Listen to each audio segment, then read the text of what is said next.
ተዘረፈ ተሰረቀ የሚል ነው አመሰሙት በቀላሉ መኪና እንዴት እንደሚሰረቅ ታውቃላችሁ ግን ልንገራችሁ ብልስ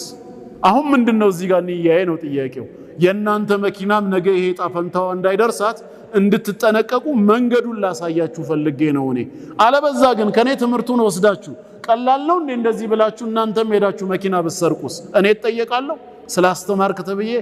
እኔ ያስተማርኩበት መንገድ ንያው የናንተ መኪና ከዝርፊያ እንድትታደጉት ምን እንደሆነ መንገዱን ለመግለጽ እንጂ ሄዳችሁ እንድትሰርቁ አይደለም እነሱም ሃሩትና ማሩት አለይሂም ሰላም ይሄን ሲህሩ ተፍሪቅ ለህዝቡ ሲያስተምሩ የነበሩት ቤቱን ከችግር እንዲያጸዳ እንጂ ሄዶ ሌላ ቤት ላይ ችግር እንዲፈጥር አይደለም ተግባባን በዚህ ዓላማ እንቢ ብለው የተማሩ ሰዎች የነቢያትን ትምርት ከመከተል ድግምትን የቀየሩትን ነው ወለቀድ ዓሊሙ ለመን اشتراه ما له في الآخرة من خلاق አኺራ ላይ የመዳን ጣፈንታ የለውም ከፍሯል እንደማለት ነው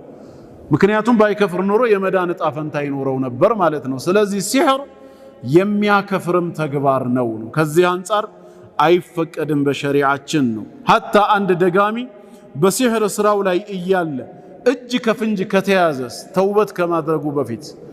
ቃዲው ወይም ዳኛው ዘንድ ምንም ተቀባይነት የለውም ተውበቱ ከዛ በኋላ መገደል ነው ያለበት ሐዱ ከተውበት በኋላ ግን ከትላንት ወዲያ ድግምት ይሰራ ነበር ጥንቁልና ስራ ውስጥ ይሳተፍ ነበር ተብሎ ሸሪዓ በቆመበት ሀገር ዛሬ ላይ ፈልጎ መግደል አይቻልም ተውበት ካረገ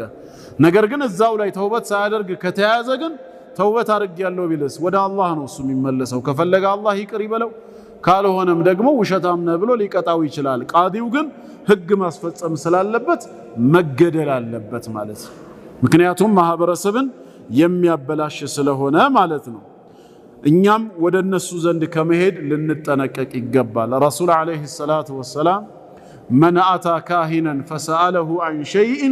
لم تقبل له صلاة 40 يوما عند ጠንቋይ ወይ ደጋሚ ዘንድ ሄዶ የሆነ ነገር ከጠየቀው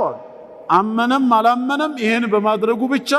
የ40 ቀን ሶላቱ ተቀባይነት አይኖረውም አሉ 40 ቀን ሙሉ ይሰግዳታል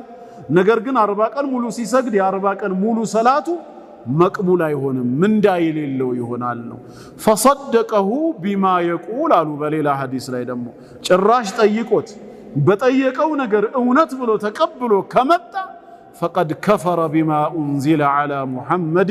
صلى الله عليه وسلم بنبي محمد صلى الله عليه وسلم ላይ በተወረደው ቁርአን ክዷል ነው ያሉት ምክንያቱም ቁርአን قل لا يعلم من في السماوات والأرض الغيب إلا الله በሰማያትና ምድር ያለውን ሩቅ ምስጢር ከአላህ በስተቀር ማን